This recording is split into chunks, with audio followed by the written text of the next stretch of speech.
I love you.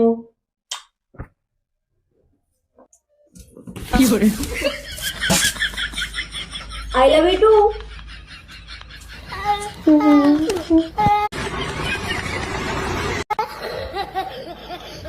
ஆம்பளைங்க சந்தோஷமா இருக்கிறதுக்கு ரெண்டே விஷயம் தாங்க தேவை.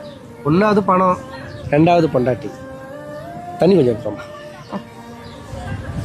ரெண்டாவது பொண்டாட்டி, ரெண்டாவது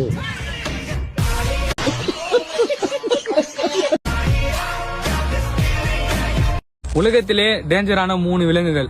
ஃபர்ஸ்ட் வந்து லயன், செகண்ட் வந்து டைகர், மூணாவது வந்து எங்க அக்கா. ஏன்னா அவ தொட்டதுக்குலாம் கத்துவா. இதே போல உங்களுக்கு ஒரு அக்கா இருப்பாங்க. இந்த வீடியோ அவங்களுக்கு ஷேர் பண்ணிட்டு மறக்காம உங்க ஐடியா கமெண்ட்ல டேக் பண்ணுங்க.